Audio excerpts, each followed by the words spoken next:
Donc, bonjour à tous, bienvenue pour ce nouveau numéro du Direct Hebdo.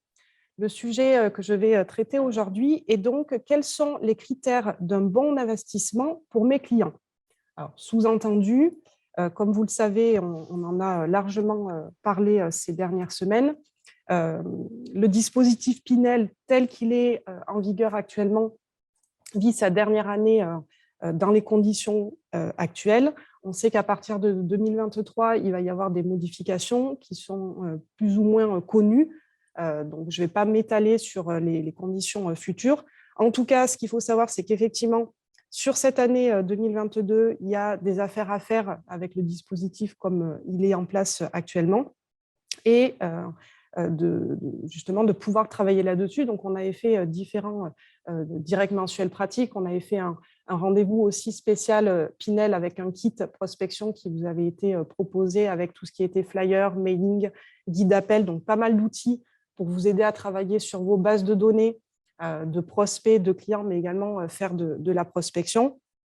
Donc, tout ça dans l'idée qu'effectivement, cette année, pardon, 2022 est un peu particulière sur la partie fiscalité.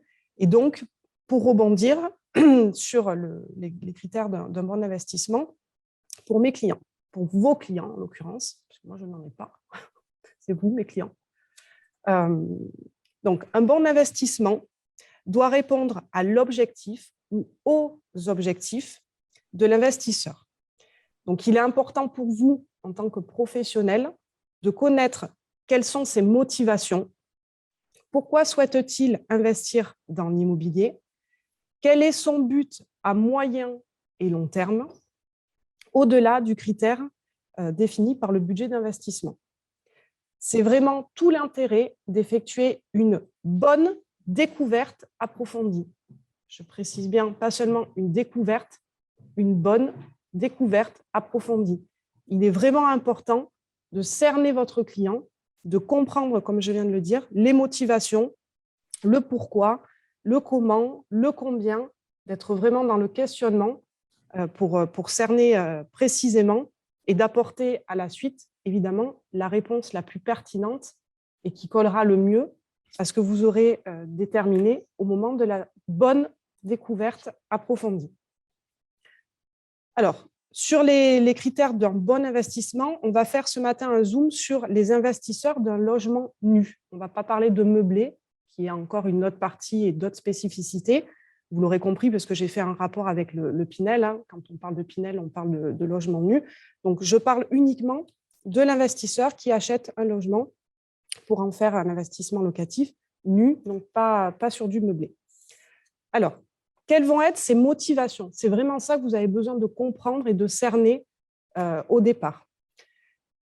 Il y en a certainement plusieurs, donc à vous de déterminer ensuite l'ordre hiérarchique justement de ces motivations. Je vais vous en lister un certain nombre. C'est des exemples dans tous les cas. Vous allez vous retrouver face à des clients.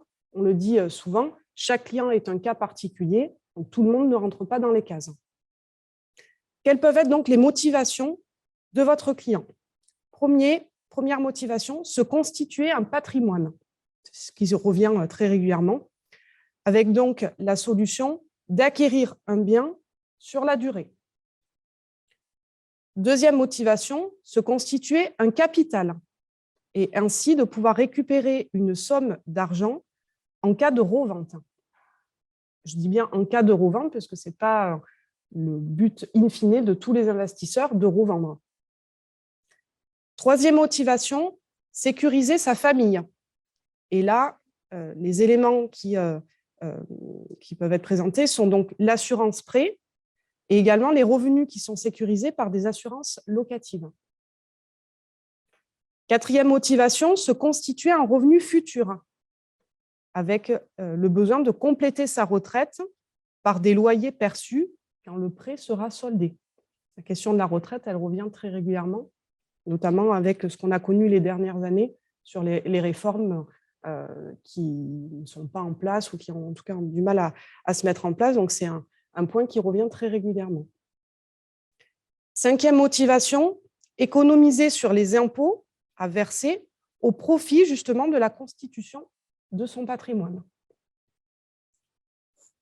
6e motivation, sécuriser son capital en réorientant son épargne vers la valeur refuge et la valeur préférée, le placement préféré des Français, la pierre, donc l'immobilier, c'est-à-dire ce que vous faites tous les jours. 7e motivation, optimiser sa fiscalité, par exemple sur un client qui générerait déjà des revenus fonciers, donc qui serait déjà investisseur, qui aurait déjà des revenus locatifs et qui aurait besoin donc d'optimiser la fiscalité sur ses revenus fonciers. Je rappelle pour ceux qui ne le savent pas que les revenus fonciers sont les revenus qui sont le plus fortement fiscalisés. Donc, il existe des solutions à la suite de ces premiers revenus fonciers déjà existants pour optimiser justement la fiscalité qui est adossée. Donc, en fonction de l'ordre d'importance donné aux motivations d'achat que je viens d'énumérer, l'acquéreur va être évidemment regardant sur les réponses aux questions suivantes. Quels sont donc les avantages fiscaux dont il va bénéficier par rapport à la proposition que vous aurez sélectionnée? Quel est le potentiel locatif du logement par rapport à son environnement et par rapport à la qualité de vie? Je pense notamment à la proximité des écoles, des commerces, des transports, etc., etc. Quel est également le potentiel locatif par rapport à la proximité des bassins d'emploi, des pôles économiques, des campus universitaires, des zones hospitalières, etc., etc. Ça, c'est des points également qui sont importants pour un investissement, de connaître les réservoirs locatifs à proximité. Est-ce que le logement va répondre aux besoins et aux demandes de la population locative du secteur? Quelle va être la capacité de revente de l'investissement à 9 ans, 12 ans ou plus? Et quelle est la solution de gestion locative sur laquelle il va devoir se porter et qui sécurisera évidemment l'investissement? Pour ce dernier point sur la solution de gestion locative, je vous rappelle qu'on a un partenaire qui est Ma Gestion en ligne, sur lequel vous retrouvez les coordonnées sur notre site, sur tous les programmes dans l'onglet Gestion locative, tout simplement. Je vous le montrerai après, je vous ferai un partage d'écran, parce que comme je vous le disais tout à l'heure, j'ai quelques éléments à vous montrer sur le site. Donc, en réponse à toutes ces questions qu'on vient d'énumérer, les avantages fiscaux, le potentiel locatif, les besoins de la population du secteur, la capacité de revente, en réponse à toutes ces questions, en dehors du point sur le budget, la fiscalité, qui conditionne évidemment le choix, la réponse au combien et où va donner déjà un fil conducteur sur votre proposition, il faut savoir que le critère numéro 1 reste bien évidemment l'emplacement. Et ça, je pense que vous le savez, ça marche aussi bien pour l'ancien que pour le neuf. Pourquoi? Puisque l'emplacement va être gage de sécurité avec un marché locatif qui va être pérenne. L'emplacement est gage de rentabilité avec une rentabilité locative ou une rentabilité globale après la revente. Et l'emplacement est gage de liquidité, justement, sur ce potentiel de revente. Donc, le critère numéro 1, au-delà de la sélection liée à la fiscalité, vous aurez déterminé par rapport à la découverte et par rapport au budget, ça reste l'emplacement. Pour répondre donc à la question, quels sont les critères d'un bon investissement locatif pour mes clients? Les réponses sont donc celui qui répond à leur objectif personnel par rapport à la bonne découverte que vous aurez effectuée, qui permet de détecter et de comprendre justement ces besoins effectués lors de la découverte au R1. Alors, R1, je rappelle que dans le 9, il y a un plan de vente à respecter. Ça vous est détaillé notamment avec Olivier. Je rappelle que les directeurs régionaux sont également là pour vous aider le mercredi matin de 10h à midi pour reprendre avec vous justement la méthode et mettre en place des automatismes. Donc là, je parle de R1. Pour ceux qui n'ont pas suivi les ateliers et les modules avec Olivier, je vous invite à le faire ou à vous connecter à 10 heures avec les directeurs de région en fonction de vos secteurs géographiques.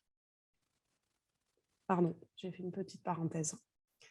Donc, les critères dans mon investissement, celui qui répond à leur objectif personnel que vous avez détecté lors de la découverte au R1, celui qui répond à leurs limites financières, bien évidemment, combien peuvent-ils mettre tous les mois, celui qui est l'équilibre entre leur objectif d'épargne et leur capacité de financement, d'être vraiment dans un équilibre revenu-charge, et celui qui amène un équilibre global dans le projet via l'emplacement de la proposition. Si on résume, une bonne découverte, vous l'aurez compris, une bonne découverte approfondie qui permet de comprendre effectivement le projet du client et d'apporter une réponse avec la solution que vous aurez déterminée, alors, soit tout seul pour ceux qui ont déjà fait du neuf, soit en accompagnement avec les référents. Bien évidemment, on en parle très, très régulièrement, mais ce n'est pas pour rien. Les référents étant là pour vous accompagner sur vos rendez-vous de vente, pour vous montrer comment on pratique justement un entretien de vente en immobilier, d'autant plus sur de l'investissement. Hein. Quand on ne sait pas faire, on ne s'aventure pas tout seul.